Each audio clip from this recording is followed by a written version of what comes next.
नमस्कार, मैं पीयूष मणि अवस्थी। आप देख रहे हैं इंडिया जंक्शन। इंडिया जंक्शन की खास मुलाकात में आज हमारे साथ मौजूद हैं रिटायर्ड आईएएस अब्दुल समद।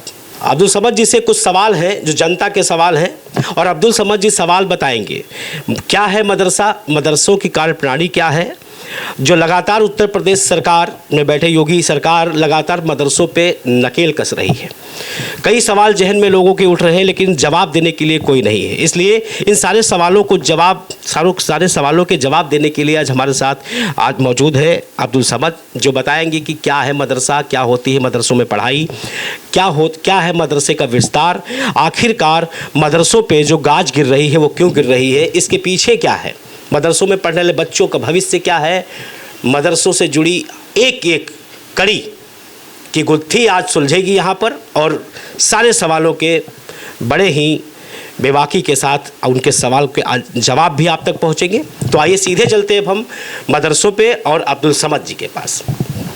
समद जी, बहुत बहुत स्वागत है आपका हमारे इंडिया जंक्शन में। समद जी, हमारा सवाल है कि क्या है मदरसा और क्या है मदरसे की कार्यप्रणाली, क्योंकि मदरसों को लेकर आज उत्तर प्रदेश की सरकार लगातार सर्वे करा रही है। क्या है असली, क्या है नकली, क्या है फर्जी, क्योंकि मदरसों की भाग दौड़ में काफ़ी लोगों के चेहरे बेनकाब हो रहे हैं। ये मैसेज जो जा रहा लगातार है उससे एक गुत्थी जो थी वो उलझी हुई गुत्थी अब सुलझ रही है। क्या है सच्चाई? धन्यवाद पीयूष जी। सबसे पहले मैं आपका आभार प्रकट करता हूं कि आपने अपने स्टूडियो में मुझे बुलाया और मैं इसके लिए एक मुझे अवसर दिया मदरसों के बारे में, मदरसों के सर्वे के बारे में विस्तार से डिस्कशन करने के लिए। इसके लिए मैं आपका आभारी हूं। आपका प्रश्न था कि मदरसे क्या हैं, इनकी क्या कार्य पद्धति है, कैसे चलते हैं, तो मैं विस्तार से इस पर आपको बताना चाहूँगा। मदरसा वर्ड अरबिक वर्ड है, अरबी भाषा का शब्द है मदरसा, जिसका मतलब होता है शैक्षणिक संस्थान। ऐसा शैक्षणिक एजुकेशनल इंस्टीट्यूशन जहाँ किसी भी तरह की शिक्षा दी जाती है, न केवल मजहबी शिक्षा, धार्मिक शिक्षा, बल्कि आधुनिक शिक्षा, मॉडर्न सभी तरह की शिक्षा जिस जगह दी जाती है उसको मदरसा कहते हैं। उत्तर प्रदेश में मदरसों को 3 भागों में वर्गीकृत किया गया है, बांटा गया है। 3 तरह के मदरसे प्रदेश में वर्तमान में संचालित हैं। पहला मदरसा वो है जो प्रदेश सरकार द्वारा या मदरसा शिक्षा परिषद द्वारा मान्यता प्राप्त मदरसा है, जिसको रिकॉग्नाइज्ड मदरसे कहा जाता है। और दूसरे मदरसे हैं जो अनरिकॉग्नाइज्ड हैं, जिनका पंजीकरण नहीं है, जिनकी मान्यता नहीं है, बिना मान्यता के मदरसे प्राइवेट कैपेसिटी में, प्राइवेट बजट से, पब्लिक बजट से न करके निजी साधनों से संचालित होते हैं। और तीसरा मदरसा वो है जो रिकॉग्नाइज्ड है, मान्यता प्राप्त है, साथ ही साथ एडेड है। एडेड से मुराद ये है कि गवर्नमेंट फंड से ये संचालित होते हैं। और इस तरह 3 तरह के मदरसे मैंने बताया जो प्रदेश में वर्तमान में संचालित हैं। पहला मदरसा है मान्यता प्राप्त रिकॉग्नाइज्ड, जिनकी मान्यता अल्पसंख्यक कल्याण अधिकारी जनपद में अधिकारी होता है, वो उसकी रिकॉग्निशन पर संस्तुति पर मदरसा शिक्षा परिषद द्वारा मान्यता दी जाती है। ऐसे मदरसों की संख्या प्रदेश में 6513 है। कुल कितने? 65,113। और इसमें से 16,513 देश में इतने मदरसे ऐसे मदरसे हैं जो मान्यता प्राप्त हैं। और इनमें से 16,513 में से 558 मदरसे हैं जो समय समय पर जिनको एड दी गई है, एडेड सूची में इनको रखा गया है, जिनका वेतन सरकार द्वारा दिया जाता है। तीसरा मदरसा मैंने बताया जो अनरिकॉग्नाइज्ड है और इनकी तादाद संख्या पूरे प्रदेश में बहुत ज़्यादा है। ये अनरिकॉग्नाइज्ड ऐसे मदरसे हैं जिसमें या तो बहुत बड़े बड़े मदरसे हैं, बड़े मदरसों में जैसे सहारनपुर का देवबंद मदरसा है, लखनऊ का नदवा मदरसा है, बरेली में है, जामतुल फलाह आजमगढ़ बिलरियागंज में है, जामतुल अशरफिया ये भी आजमगढ़ में है। ये ऐसे मदरसे हैं जो देखने में इनका इंफ्रास्ट्रक्चर और इनकी एरिया किसी यूनिवर्सिटी से कम नहीं लगते। मेरा सवाल बट एक कि जितने मदरसे दिख रहे, सहारनपुर के मदरसे हैं, आजमगढ़ के मदरसे, ये मदरसे लगते हैं, ठीक है, इनमें जो भी पढ़ाई होती है, मैं उन मदरसों की बात कर रहा हूँ जो मदरसे तो हैं, एक कमरे में मदरसे चल रहे हैं और उनमें पढ़ने के लिए कोई नहीं है, पढ़ने के लिए उसमें कोई आता नहीं है।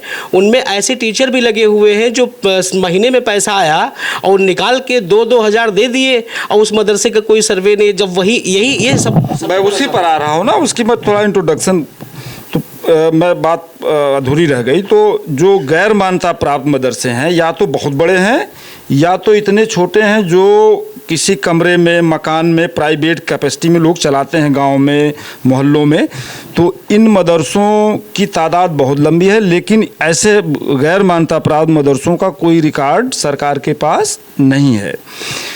पिछले दिनों कुछ ऐसी शिकायत हुई national commission for child right protection को, राष्ट्रीय बाल संरक्षण अधिकार आयोग को, कि ऐसे मदरसे जो अनरिकॉग्नाइज्ड हैं, जिनकी मान्यता नहीं है, वहाँ बाल अधिकारों का हनन होता है।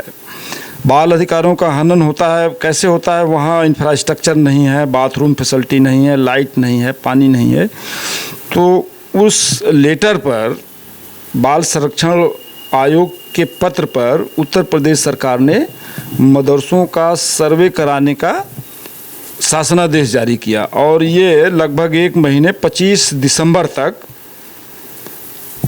5 अक्टूबर से लेके 25 नवंबर अक्टूबर तक ये मदरसों का सर्वे करके रिपोर्ट देनी है। और ज़िलों में इसकी टीम बनाई गई है जिलाधिकारी द्वारा, और जिलाधिकारी द्वारा गठित टीम है जिसमें एसडीएम है, अल्पसंख्यक कल्याण अधिकारी है और बहुत सारे अफसर हैं, जिनके द्वारा मदरसे का सर्वे किया जा रहा है और इसी 25 अक्टूबर तक रिपोर्ट प्रेषित करनी है। हमने स्टडी करके, हमने इसी प्रकरण को लेकर स्टडी की और उसके बाद में फिर मैंने कुछ सवाल निकाले थे जो आपसे है। मैं चाहूँगा कि इनके सभी सवालों के जवाब आप दें। मेरा एक सवाल इसमें है कि मदरसों से संबंधित सरकारी विभाग कौन कौन से आते हैं और उन विभागों से किस तरह से फंडिंग इनको होती है और वो फंडिंग कहाँ पे इस्तेमाल होती है मदरसे के अंदर, उस फंडिंग से किसका फ्यूचर बनता है, किसको लाभ होता है, मतलब जो बच्चे पढ़ रहे हैं उसके अंदर है, उनके लिए क्या क्या सुविधाएं बच्चों को दी जाती हैं, उन बच्चों जो बच्चे पढ़ते हैं वो पढ़ लिख कर मदरसों की किताबों से पढ़ लिख कर वो कौन सी डिग्री प्राप्त करते हैं। आप भी मदरसे में पढ़े होंगे, आप IAS थे, अभी रिटायर्ड IAS हैं आप, तो आपने क्या अगर मदरसे में जाकर अगर पढ़ाई की है तो आप जरा बताइए कि किस तरह से क्या होता है मदरसे के अंदर। देखिए, मैंने पहले बताया कि जो रिकॉग्नाइज्ड मदरसे हैं वो और जो गैर रिकॉग्नाइज्ड हैं, इनको गवर्नमेंट कोई सहायता नहीं देती। ये अपने सेल्फ फाइनेंस, अपने खुद के रिसोर्सेज से संचालित होते हैं। और जो मान्यता प्राप्त मदरसे हैं उनका सिलेबस होता है जो मदरसा शिक्षा बोर्ड द्वारा निर्धारित होता है और उस सिलेबस को सारे मदरसों में लागू करना होता है। अब आपको डिग्री के बारे में मैं बता दूं कि जो मदरसों का सिलेबस है, जैसे आपका primary, upper primary, junior high school, BA, MA, इस तरह की डिग्री दी जाती है। तो मदरसा शिक्षा परिषद बाकायदे एग्ज़ाम कंडक्ट कराता है ईयरली, जैसे बोर्ड एग्ज़ाम कराता है और CBSE बोर्ड हुआ, ISC हुआ, UP बोर्ड हुआ, तो ईयरली एग्ज़ाम कराता है। और इसकी डिग्री जो होती है उसके बारे में बताऊंगा कि जो मदरसे रिकॉग्नाइज्ड की बात करूँ, अनरिकॉग्नाइज्ड मदरसे जो हैं जिनका सर्वे हो रहा है वो मदरसा शिक्षा परिषद का सिलेबस फॉलो नहीं करते, वहाँ वो उनका अपना सिलेबस, उस पर भी मैं बताऊंगा। जो रिकॉग्नाइज्ड मदरसे हैं उसमें जो प्राइमरी स्कूल है, प्राइमरी जो डिग्री मिलती है दर्जा 5 तक, जिसको प्राइमरी स्कूल कहा जाता है, मदरसों में उसको तहतानिया कहा जाता है। और जो जूनियर हाई स्कूल है 6 से 8 तक, उनको वो जो पास करते हैं बच्चे मदरसे में, तो वो फौकानिया डिग्री दी जाती है, तहतानिया, फौकानिया। और जो हाई स्कूल होता है वो इक्विवेलेंट होता है हाई स्कूल मुंशी और मौलवी। जो हाई स्कूल करेगा, मैं आता हूँ, पहले स्ट्रक्चर बता दूं कि कौन कौन सी डिग्री दी जाती है मदरसों द्वारा। मुंशी और मौलवी वो इक्विवेलेंट टू हाई स्कूल होता है। और उसके बाद फिर आपका आमिल डिग्री इंटरमीडिएट की इक्विवेलेंट होती है, जो 11-12 मदरसे में अगर कोई 11-12 में पढ़ेगा तो उसको आमिल की डिग्री दी जाएगी। फिर बीए में जो पढ़ते हैं बच्चे उनको कामिल की डिग्री दी जाती है। कामिल जैसे आप किसी इंग्लिश मीडियम या हिंदी मीडियम कॉलेज में पढ़ेंगे तो आपको बीए की सर्टिफिकेट दी जाती है, मदरसों में उसको कामिल कहते हैं। और जो एमए करते हैं बच्चे उनको फाजिल कहते हैं। तो 4-5 तरह की डिग्रियां हैं, तहतानिया, फौकानिया, मुंशी, मौलवी, आमिल, कामिल, फाजिल। ये तो डिग्री हुई, बट ये केवल रिकॉग्नाइज्ड मदरसों में ही ये डिग्री दी जाती है। और जो अनरिकॉग्नाइज्ड मदरसे हैं जिनका सर्वे हो रहा है, देखिए 2 चीज़ है, सर्वे सभी मदरसों का नहीं हो रहा। मैं बड़ी इसको एक्सप्लेन करना चाह रहा हूँ। जो गलतफहमी समाज में है या मुस्लिम सोसाइटी में है या मदरसों में है, हमारे उलमा हजरात के बीच में जो गलतफहमी है वो सिर्फ है सारे मदरसों का सर्वे नहीं हो रहा है, उन्हीं मदरसों का सर्वे हो रहा है जो गैर मान्यता प्राप्त हैं, अनरिकॉग्नाइज्ड हैं, जिनका कोई ब्यौरा सरकार के यहाँ नहीं है। वो कैसे चलाते हैं मदरसे? वो मैं बता रहा हूँ, जो गैर मान्यता प्राप्त मदरसे हैं वो सेल्फ फंडिंग पर, मैं बार बार अर्ज कर चुका हूँ कि वो प्राइवेट अपने रिसोर्सेज से चलाते हैं, अपने रिसोर्सेज से मान्यता प्राप्त भी चलते हैं, एडेड को छोड़ के। जैसे 16,513 मदरसे एडेड हैं, जिसमें केवल लगभग 558 मदरसे हैं एडेड हैं। तो केवल 558 मदरसे की ही जो टीचिंग स्टाफ है उनका वेतन दिया जाता है, शेष का नहीं। अब मैं गैर मान्यता प्राप्त मदरसों का जो संचालन है वो प्राइवेट कैपेसिटी में होता है, सेल्फ फाइनेंस से होता है, और उनका सिलेबस भी अपना अलग होता है। उनका सिलेबस जो उत्तर प्रदेश मदरसा शिक्षा परिषद का सिलेबस है वो लागू नहीं होता, वो ऑटोनॉमस है, वो खुद मुख्तार हैं, वो अपना सिलेबस खुद। उनके यहाँ कौन सिलेबस होता है? उनके यहाँ सिलेबस होता है कारी, मौलवी, मुफ्ती, मौलाना, हाफिज, इस तरह की डिग्री प्राइवेट मदरसों में दी जाती है। जो बड़े मदरसे हैं जैसे नदवतुल उलूम है, और देवबंद का मदरसा है, जामिअतुल फलाह है, बरेलवी का मदरसा है, जो बड़े हाई लेवल के मदरसे प्रदेश के हैं, उनमें कौन सी डिग्री दी जाती है? हाफिजा कराया जाता है, हाफिज कुरान को ज़बानी पढ़ना, हिफ्ज़ करना, याद कर लेना, उसको हाफिज डिग्री उसको दी जाती है। फिर कारी, मुफ्ती, मौलाना, आलिम, बहुत सारी डिग्रियां हैं जो बड़े मदरसों में। और जो छोटे मदरसे हैं जो गली मोहल्लों में और छोटे छोटे कमरों में, मकानों में चलाए जाते हैं, वो इनिशियल स्टेज में उर्दू पढ़ाई जाती है, कुरान शरीफ पढ़ाया जाता है, हदीसों के बारे में। तो मैं ये अर्ज करना चाह रहा हूँ कि सर्वे कराने की ज़रूरत क्यों पड़ी? आपका क्वेश्चन होगा, या जनता जानती है कि सर्वे क्यों कराया जा रहा है। इसको लेके देखिए, हम तरह तरह की भ्रांतियाँ और गलतफहमियाँ पैदा की जा रही हैं कि साहब सर्वे जो है मदरसों के उत्पीड़न के लिए किया जा रहा है, मुस्लिम समाज को हैरेस करने के लिए किया जा रहा है, ऐसा किया जा रहा है, जबकि इस तरह की कोई बात नहीं है।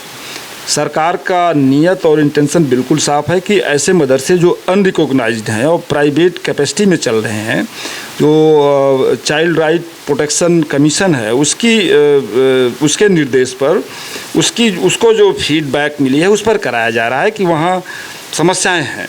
जैसे प्राइवेट कैपेसिटी में लोग चला रहे हैं, कहीं कहीं जो बड़े मदरसे हैं उनका इंफ्रास्ट्रक्चर, उनका जो सिलेबस है, उनका टीचिंग स्टाफ है, वो तो बहुत अच्छा है। बट जो 90% ऐसे मदरसे हैं जो प्राइवेट कमरों में, घरों में, जहाँ रोशनी नहीं है, इंफ्रास्ट्रक्चर नहीं है, बैठने के लिए कुर्सी मेज़ नहीं है, पानी पीने की व्यवस्था नहीं है और स्पेस नहीं है, वो बड़ा एक तरह से अनह्यूमन है। मदरसों में क्या लगता है? अनह्यूमन है। तो उसको जो है उनको सर्वे कराने के लिए, उनका जो एक रिफॉर्म हो, उनकी बेहतरी के लिए, कि जो उनमें कमियां हैं, जो समस्याएं हैं, जैसे उनका कोई सिलेबस, यूनिफॉर्म सिलेबस नहीं है, यूनिफॉर्म कमरे की साइज़ नहीं है, कोई मानक ही नहीं है, तो जो इस तरह की चीज़ें हैं, पेयजल की व्यवस्था नहीं है, लाइट नहीं है, तो ये चीज़ें जब संज्ञान में गवर्नमेंट की आएंगी, इनका एक डॉक्यूमेंटेशन होगा, तो इसमें इन फ्यूचर करेक्शन होगा।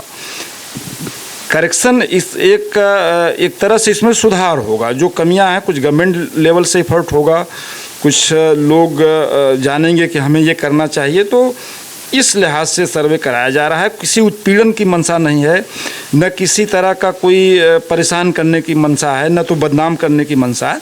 सिर्फ एक डाटा कलेक्शन की मंशा है कि कैसे कैसे वो रन कर रहा है, क्या सिचुएशंस हैं, ताकि भविष्य में उनको रिफॉर्म किया जाए, उसकी कमियों को दूर किया जाए। मंशा ये है शास्त्र। मदरसों में जिस तरह से बच्चों की यूनिफॉर्म होती है वो आज भी वही है जो है उनकी यूनिफॉर्म। जिस तरह से देखा जाता है कि आजकल की जो शिक्षित व्यवस्थाएं हैं उसमें अलग अलग से यूनिफॉर्म कोड होता है सभी का बच्चों का, लेकिन मदरसों में देखा जाता है वही उनका कुर्ता पैजामा। तो क्या इस पे नहीं लग रहा है कि आपको यहाँ कुछ सुधार की जरूरत है? मैं यही कह रहा था कि जिन मदरसों का सर्वे हो रहा है उनमें यूनिफॉर्मिटी की कमी है, चाहे वो यूनिफॉर्मिटी इंफ्रास्ट्रक्चर लेवल पर हो, चाहे सिलेबस की बात हो या यूनिफॉर्म की बात हो। इन मदरसों में कोई यूनिफॉर्म नहीं है, कोई यूनिफॉर्मिटी नहीं है। जो ट्रेडिशनल पोशाक है बच्चों का, कुर्ता पजामा टोपी, मोस्टली बच्चे वही पहन के। कुर्ता पजामा से बाहर निकलने का वक्त है नहीं? बिल्कुल है। वो देखिए, यूनिफॉर्म हर कॉलेज का अपना अलग होता है। जो कॉलेज डिसाइड करता है वो उसको पालन करना चाहिए। और मुझे लगता है कि कहीं ना कहीं से मेरा ये कहने का मतलब है, हम लोग इस कुर्ता पजामा टोपी के साथ में कहीं एक चीज़ ये भी दिखाई देती है कि नहीं, हम अलग हैं।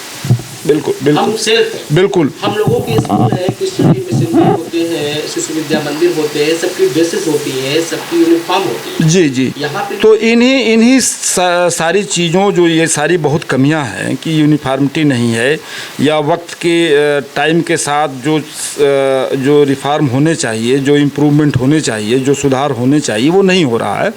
तो ये सारी चीज़ें जब सरकार के संज्ञान में आएंगी तो इस पर प्रोसेस होगा, इस पर मंथन होगा, विचार किया जाएगा कि इन चीज़ों को कैसे दूर किया जाए।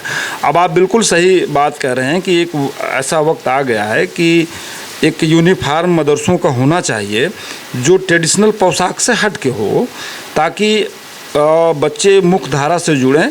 ट्रेडिशनल यूनिफॉर्म भी हो, साथ साथ इसको भी लागू करने की ज़रूरत है। पहले और मेरा एक सवाल और भी आपसे है कि मदरसों की गुणवत्ता है तो उनके सुधार है, तो जो अभी हमने आपसे पूछा था अभी, गुणवत्ता सुधार मदरसों के लिए और क्या क्या चीज़ें ऐसी हैं जो होनी चाहिए, और ये जो फर्जी मदरसे चल रहे हैं प्रेजेंट टाइम, इनके लिए अगर कार्रवाई हो तो कार्रवाई फिर किस प्रकार की होनी चाहिए, और मदरसों की गुणवत्ता और सुधार के लिए और क्या क्या नियम, क्या क्या कानून हो जिनसे कि मदरसों में पढ़ने के लिए बच्चों को निडर होकर पढ़ें जाएं वहाँ पर, उनके अंदर मन के अंदर, या दूसरे धर्म के मन के अंदर ये ना है कि मदरसों में तो ये पढ़ाई होती है, मदरसों में तो वो पढ़ाई होती है। क्या पढ़ाई होती है मदरसों में? कोई डिग्री नहीं मिलती। जैसे कि आपने आज एक्सप्लेन किया कि ये डिग्रियाँ मिलती हैं मदरसों में, लेकिन ये बात बहुत लोग नहीं जानते होंगे, अलग धर्म के लोग भी नहीं जानते होंगे। तो हमारा कहने का मतलब है कि मदरसा है तो मदरसे का सच सामने हो। और धन्यवाद, आपने बिल्कुल सही फरमाया कि मदरसों को लेके जो एक भ्रांतियाँ थी वो वास्तव में अभी भी समाज में हैं। उसी को लेके लोग ब्लैकमेल करते हैं और तरह तरह की जो विवादित टिप्पणियाँ होती हैं लोग करते हैं। आपका बिल्कुल सही है कथन कि मदरसे जो अभी तक बेसिकली जो मदरसों का नेचर था वो धार्मिक शिक्षा का था। मदरसों का जो नेचर था वो क्या था? सिर्फ मजहबी शिक्षा, कुरान, हदीस, फ़िक़ह, शरीयत और इन तरह की शिक्षा दी जाती थी। लेकिन पिछले कई सालों से और ख़ासकर इस गवर्नमेंट ने काफ़ी रिफॉर्म किया है। जैसे सिलेबस को डिसाइड किया गया है, और सिलेबस में आप ये जानिए कि अब जो रिकॉग्नाइज्ड मदरसे हैं उनमें साइंस भी पढ़ाई जाती है, ज्योग्राफी भी पढ़ाई जाती है। उनका एक यूनिफॉर्म सिलेबस डिसाइड कर दिया गया है। उसमें इंग्लिश भी है, मैथ भी है, कंप्यूटर है, बहुत सारी चीज़ें की जा रही हैं। लेकिन ये चीज़ अनरिकॉग्नाइज्ड मदरसों में जिनका सर्वे हो रहा है वहाँ अभी नहीं हो रहा है। और इस गवर्नमेंट ने इसी गवर्नमेंट में काफ़ी सुधार हुआ है। जैसे पहले मदरसों का वो सेशन नहीं था और उनका एग्ज़ाम 2-2, 3-3 साल नहीं होता था, तो अब जैसे ईयरली एग्ज़ाम होता है। बहुत सारे स्टेप्स मदरसों के सुधार के लिए माननीय योगी जी ने और भाजपा की सरकार ने और हमारे अल्पसंख्यक कल्याण मंत्री के सहयोग से और निदेशालय के सहयोग से बहुत सारे रिफॉर्म सुधार किए गए हैं। मैं उनको बारी बारी से आपको बताना चाहूँगा। पहला तो रिफॉर्म जो सबसे अच्छा हुआ कि इनका जो एग्ज़ाम होता है वो ईयरली होने लगा। जैसे CBSE, ISC, UP बोर्ड के एग्ज़ाम होते हैं ईयरली, ऐसे मदरसा शिक्षा परिषद अब अपने रिकॉग्नाइज्ड मदरसों का, जिनको तहतानिया, फौकानिया, आमिल, कामिल, फाजिल, मुंशी, मौलवी की डिग्री दी जाती है, ये अब ईयरली इनका एग्ज़ाम हो रहा है। ये बड़ी बात है, नहीं तो 2-2, 3-3 साल मदरसों में परीक्षा ही नहीं होती थी। और एक चीज़ और बताऊं, 2017 में प्रमुख सचिव महोदया थी अल्पसंख्यक कल्याण की, मुनका अस्कर, तो उन्होंने एक मदरसा पोर्टल बनवाया है। मदरसा पोर्टल मदरसा शिक्षा पद्धति में एक माइलस्टोन है, मील का पत्थर। इसको करप्शन रोकने के लिए और ट्रांसपेरेंसी, एक पारदर्शिता लाने के लिए इसको बनाया गया। जैसे अब इस मदरसा ये रिफॉर्म है मदरसों के। मदरसा पोर्टल बनने से ये हुआ कि जो फर्जी मदरसे दिखाए जाते थे, 2-2 बार रजिस्ट्रेशन होते थे, वो रुक गया। और इस मदरसा पोर्टल पर सारा डाटा मदरसों का फीड है। आप भी इसको लॉगिन करके देख सकते हैं कि कितने कक्ष हैं। मदरसा पोर्टल इसलिए इसका जो फंक्शनिंग है वो ये है कि इस पर सारे डाटा फीड होते हैं। और इसका जो रिजल्ट रहा, पहले मदरसा लगभग 19,500 के आसपास था। जब ये पोर्टल बनाया गया, जब इस पर फीड किए गए मदरसे, तो 16,513 हुआ। यानी 4-5 हज़ार मदरसे फर्जी थे जो कागज़ों पर चल रहे थे, जिनका इस पार्ट पर कोई लेना देना नहीं था। तो ये एक रिफॉर्म के रूप में था। आपका क्वेश्चन का मैं जवाब फिर दे दूं कि गवर्नमेंट, आप बार बार ये पूछ रहे हैं कि कितना पैसा खर्चा होता है। मैं बार बार कह रहा हूँ कि जितने मदरसे प्रदेश में चल रहे हैं वो प्राइवेट फंड से चलते हैं।